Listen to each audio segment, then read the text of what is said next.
नमस्कार.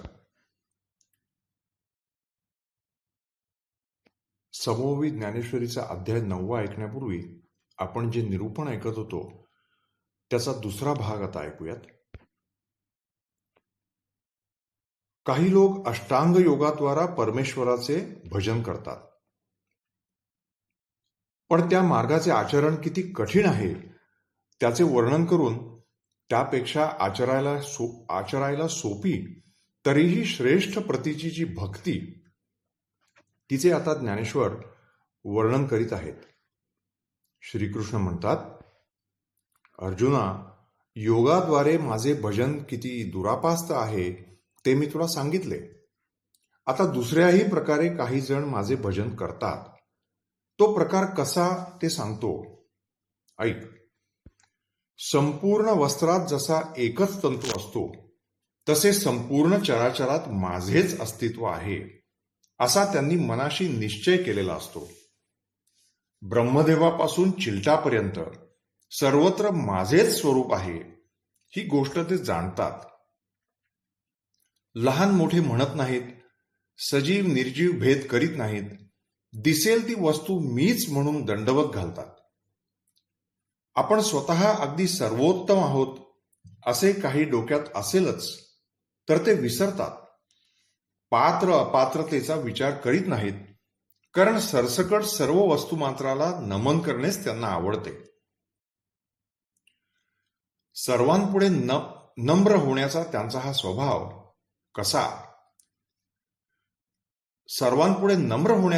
हा स्वभाव कसा विचारशील तर जसे उंच स्थानी पडलेले पाणी तळभागाकडे जाऊ लागते किंवा फळभाराने लगडलेली फांदी जमिनीकडे लवते तसे ते अखंड निगर्वी असतात. विनय ही त्यांची एकमेव संपत्ती. तीही माझा जय जयकार करीत मलाच अर्पण करतात. मान अभिमान सर्व गिळालेले असे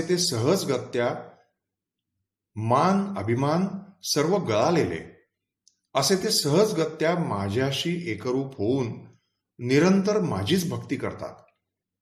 ही माझी अत्यंत श्रेष्ठ भक्ती तुला सांगितली. हा संदर्भ आलाय ज्ञानेश्वरीच्या 9व्या अध्यायामधील ओवी क्रमांक 219 ते 228 या ओव्यांमध्ये, तसेच गीतेच्या 9व्या अध्यायामधील श्लोक क्रमांक 14 मध्ये. भक्त, भक्ती, भक्तिमार्ग यांचे सविस्तर वर्णन याच अध्यायात पुढे आहे, ते आपण पाहूच. सध्या दुसऱ्या एका विषयाकडे वळू. मृत्यूनंतर स्वर्गसुख भोगता यावे यासाठी जे लोक वेदाध्ययन करणे, सर्व कर्मकांडासहित यज्ञयाग करणे इत्यादी उपायांनी पुण्य मिळवण्याचा प्रयत्न करीत असतात, त्यांची शेलकी निंदा श्रीकृष्ण आता करीत आहेत. आजचे संबंधित लोक हे का वाचत नाहीत की वाचूनही तिकडे कानाडोळा करतात माहीत नाही. अर्जुना, कल्पवृक्षाखाली बसायचे आणि आपल्या भिकेच्या फाटक्या झोळीला कशाबशा गाठी मारून दीनवाणेपणे भीक मागायला निघायचे असे करणाऱ्या अभागी माणसासारखेच 100 यज्ञ करून माझी उपासना करायची. ती कशासाठी? तर स्वर्गसुखासाठी. हे पुण्य की पाप? खरोखर हे पापच नव्हे का? म्हणूनच मला न मिळवता स्वर्ग मिळवायचा हा केवळ अज्ञानी जनांचा पुण्यमार्ग आहे. ज्ञानी लोक त्याला त्रास हानी म्हणतात. खरे तर नरकातल्या दुःखाच्या तुलनेतच स्वर्गसुखाला सुख हे नाव मिळाले आहे. अर्जुना, अरे निर्दोष आणि नित्य आनंद हे माझे स्वरूप आहे. माझ्याकडे येता येता भलतीकडेच नेणाऱ्या स्वर्ग आणि नरक या चोरांच्या वाटा आहेत.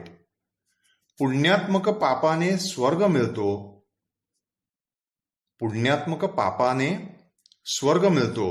तर पापात्मक पापाने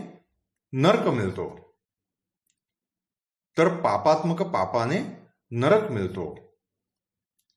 मग मी ज्याने मिळतो ते शुद्ध पुण्य. आणि पंडुसुता, सर्व काही माझ्यातच सामावलेले असताही ज्याने मी दुरावतो त्याला पुण्य म्हणताना जीभ कशी झडत नाही? आणि पंडुसुता, सर्व काही माझ्यातच सामावलेले असताही ज्याने मी दुरावतो त्याला पुण्य म्हणताना जीभ कशी झडत नाही यांची? बरं, ते सध्या असो. सध्या आपण त्या यज्ञ करणाऱ्यांकडे पाहू. यज्ञातून माझी प्रार्थना करीत असताना त्यांना हवी असतात स्वर्गातली सुखे. मग माझा लाभ न देणारे असे जे पापरूप पुण्य, ते लाभल्याच्या बळावर मोठ्या उत्साहात स्वर्गाला येतात. तो स्वर्ग जिथे अमरत्व हेच सिंहासन आहे, ऐरावतासारखे वाहन आहे आणि अमरावती ही राजधानी आहे, जिथे महासिद्धींची भांडारे आहेत, अमृताची कोठारे आहेत आणि कामधेनूंची खिल्लारे आहेत, जिथे देव पायीक होऊन सेवा करतात, चिंतामणी रत्ने जडवलेल्या जमिनी आहेत आणि कल्पवृक्षांची उद्याने आहेत, जिथे गंधर्व गायन हीच गाणी आहेत, रंभेसारख्या नर्तिका आहेत आणि विलासासाठी अनेक अप्सरा आहेत. त्यातही उर्वशी मुख्य, जिथल्या शय्यागृहात स्वतः मदन सेवा चाकरी करतो, जिथे चंद्र आपल्या किरणांनी सडा संमार्जन करतो आणि जिथे म्हणाल तो संदेश चपळाईने घेऊन जाणारा वाऱ्यासारखा दूत आहे, जिथे आशीर्वाद द्यायला बृहस्पतीसारखे विद्वान ब्राह्मण आहेत, पंक्तीला देवांचे समुदाय आहेत आणि लोकपालांच्या तोडीचे देवसेनेचे अश्वारूढ अधिकारी आहेत, ज्यांच्या अग्रभागी इंद्राचा अश्व उच्चैही श्रवा धावत असतो. असो, हे वर्णन आता पुरे. अशी इंद्राच्या सुखासारखी सुखे त्या पुण्यप्राप्ती केलेल्या यज्ञकर्त्याला उपभोगायला मिळतात.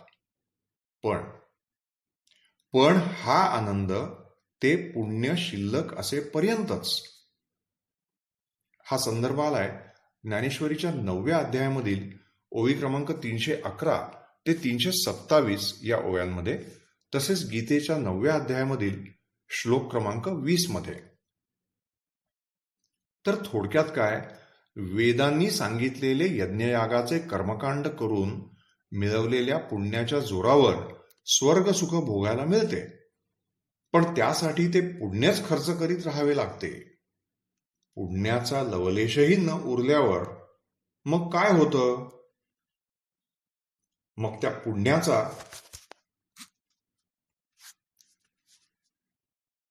त्या पुण्याचा दिमाग लयाला जातो. त्याचप्रमाणे इंद्रपणाचा रंग उतरतो आणि ते यज्ञकर्ते मृत्यू लोकाला परत येऊ लागतात. वेश्याभोगात कवडी कवडी उधळून कफल्लक झालेल्याला मग तिच्या दारालाही हात लावता येत नाही. तशी त्या यज्ञकर्त्यांची स्थिती किती लाजिरवाणी होते, काय सांगू. अशा रीतीने अविनाशी मला विसरून ज्यांनी गाठीच्या पुण्याच्या जोरावर स्वर्गसुखांची इच्छा केली, त्यांचे अमरपण तर वाया गेलेच. आता पुन्हा मृत्यूलोक मिळाला. आता ते आईच्या पोटात 9-9 महिने शिजून उकडून जन्मजन्मून मरतात. स्वप्नात द्रव्याचा ठेवा गवसावा, पण जागे झाल्यावर पार नाहीसा व्हावा, तसे त्या वेदज्ञ याज्ञिकांचे होते. अर्जुना, वेद जरी झाला तरी मला जाणले नाही. अर्जुना, वेद जरी झाला तरी मला जाणले नाही तर तो वायाच गेला. जणू धान्याचा कणही नसलेला कोंडाच उफणला. म्हणूनच मला एकाला विसरून केलेले सर्व वेदोक्त धर्म व्यर्थ आहेत. त्यासाठीच सांगतो, मला एकाला जाणलेस आणि दुसरे काहीही जाणले नाहीस तरी तू सुखी होशील.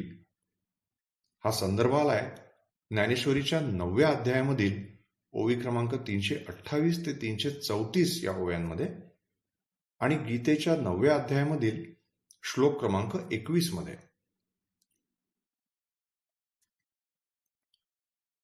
अतिशय कडक शब्दात ज्ञानेश्वरांनी याज्ञिकांची हजेरी घेतली आहे. पण इथे एक वेगळाच प्रश्न उभा राहिलेला आहे. त्याचे उत्तर थक्क करून सोडते. यज्ञ केवळ परलोकातल्या फायद्यासाठीच केले जात नाहीत, इहलोकातल्या फायद्यासाठीही केले जातात. पुत्रप्राप्तीपासून पर्जन्यप्राप्तीपर्यंत या जगातला आपला निर्वाह चांगला चालावा म्हणून. मग सर्व वेदोक्त यज्ञयाग कर्मकांड सोडले तर माणसाचा योगक्षेम कसा चालायचा, याचे उत्तर गीतेच्या पुढच्या श्लोकात दिले आहे. त्याचा सारांश असा आहे. श्रीकृष्ण म्हणतात, एकनिष्ठपणे माझे चिंतन आराधन करीत जे माझ्याशी सतत जोडलेले राहतात त्यांचा योगक्षेम मी चालवतो. हा संदर्भ आहे गीतेच्या 9व्या अध्यायामधील श्लोक क्रमांक 22 मध्ये. आता हेच ज्ञानेश्वरांच्या शब्दात आपण बघूयात. मातेच्या उदरातल्या गर्भगोळ्याला जसे जगाचे काहीच ज्ञान नसते, तसे माझ्या वाचून काहीही ज्यांना चांगले वाटत नाही आणि आपल्या संपूर्ण जिन्याला ज्यांनी माझेच नाव दिले आहे, त्या अनन्यगतिक चित्ताने माझे चिंतन करणाऱ्यांची सेवा मीच करतो. ज्या क्षणी असे सर्वस्व एकवटून ते माझ्या मार्गाला लागले, त्याच क्षणी त्यांची चिंता वाहणे माझ्यावर येऊन पडले. पंख न फुटलेल्या पिलांच्या जगण्यातच जशी पक्षी नसते, तसे त्यांनी जे जे करावे ते सर्व माझ्यावरच येऊन पडले. आपली तहानभूक न कळणाऱ्या तानुल्यासाठी जे काही योग्य असेल ते माऊलीलाच करायचे असते. तसे जे प्राणपणाने माझे झाले त्यांचे काहीही काम करायला मी लाजत नाही. त्यांना माझ्याशी एकरूप व्हायचे असेल तर त्यांची ती हौस मी पुरवतो. माझी सेवाच करू म्हणतील तर ती त्यांनी प्रेमभराने करावी हे पाहतो. असा जो जो भाव ते मनात धरतील तो त्यांच्या पुढे पुढे करून मी पुरा करतो आणि त्यांचा निर्वाह तोही मीच चालवतो. अर्जुना, ज्यांचे सर्व मनोभाव असे माझ्यात विसावलेले आहेत त्यांचा संपूर्ण योगक्षेम मी चालवतो. हा संदर्भ आलाय ज्ञानेश्वरीच्या 9व्या अध्यायामधील ओवी क्रमांक 335 ते 343 या भागामध्ये, तसेच गीतेच्या 9व्या अध्यायामधील श्लोक क्रमांक 22 मध्ये. आता आपण परमेश्वराचीच उपासना करीत आहोत अशा समजुतीने लोक वेगवेगळ्या देवतांचे भजन पूजन करीत असतात आणि त्यासाठी वाटेल तितके तन मन धन अर्पण करण्याची त्यांची तयारी असते. हे आपण व्यवहारात नेहमी पाहतो. पण ही गोष्ट किती चुकीची आहे. तसे केल्यामुळे परमेश्वराची नव्हे तर कशाची प्राप्ती होते. मग परमेश्वराची प्राप्ती होण्यासाठी जे करायचे ते करणे सर्वांनाच किती सोपे आहे ते गीतेच्या 9व्या अध्यायातल्या 25व्या आणि 26व्या श्लोकात अगदी स्पष्टपणे आणि खणखणीतपणे सांगितले आहे. 25व्या श्लोकाचा सारांश असा: देवांची व्रते करणारे देवांना, पितरांची व्रते करणारे पितरांना, भूतांची पूजा करणारे त्या भूतांना आणि माझे भजन करणारे मृत्यूनंतर मला येऊन पोचतात. 26व्या श्लोकाचा सारांश असा आहे: एखादे पान, फूल, फळ किंवा तेही काही न मिळाल्यास थोडे पाणीही जो मला भक्तिभावाने अर्पण करतो, त्या शुद्ध बुद्धीच्या माणसाची ती निष्काम भक्तिभेट मी मोठ्या आनंदाने सेवन करतो. श्रीकृष्णाचे म्हणणे ज्ञानेश्वर अधिक स्पष्ट करीत आहेत. काया वाचा मने ज्यांची भजने देवांकडे वळलेली आहेत ते शरीर जाता क्षणी देवच होतात. जे मनोभावे पितरांची व्रते करतात ते जीवित सरताच पितृलोकाला जातात. भूतखेत इत्यादी क्षुद्र देवता हीच ज्यांची परमदैवते आहेत आणि जे त्यांची उपासना जारण मारण इत्यादी क्रियांनी करत असतात त्यांना देहाचा पडदा दूर होताच भूत योनीची प्राप्ती होते. अशी ज्या ज्या हेतूंनी कोणी उपासना केली असेल त्यानुसार त्यांना फळे मिळतात. मग ज्यांनी डोळ्यांनी मीच पाहिला, मनोभावे माझेच ध्यान केले, वाचेने माझेच स्तवन केले, सर्वत्र सर्वांगांनी मलाच नमस्कार केला, दान पुण्यादिक जे काही केले ते माझ्या प्राप्तीसाठीच केले, माझेच अध्ययन केले, जे आत बाहेर मीच झाले, ज्यांना जीवित लाभले ते माझ्यासाठीच, आम्ही हरीचे हे भूषण धारण करणे हाच ज्यांच्या अंगचा अहंकार आहे, ज्यांना या जगात एकच लोभ आहे तो माझा, जे माझ्या कामनेनेच सकाम झाले, जे माझ्या प्रेमानेच सप्रेम झाले, माझी भूल पडली, माझा भ्रम झाला, असे होऊन जे सभ्रम झाले आणि त्यामुळे ज्यांना आसपासच्या कशाचीही शुद्ध राहिली नाही, ज्यांची शास्त्रे मला जाणतात, मी मिळेन अशा मंत्राचाच जे जप करतात, अर्जुना, अशा सर्व प्रकारे ज्यांनी माझीच भक्ती केली ते मरणाअलीकडेच खरे माझ्याशी मिसळून गेले. मग मरणानंतर दुसरीकडे कुठे जातीलच कसे? अर्जुना, आता सांगितलेल्या उपचारांच्या मिशाने ज्यांनी स्वतःला माझ्या स्वाधीन केले, माझीच भक्ती केली, ते माझ्याशी एकरूप होतात.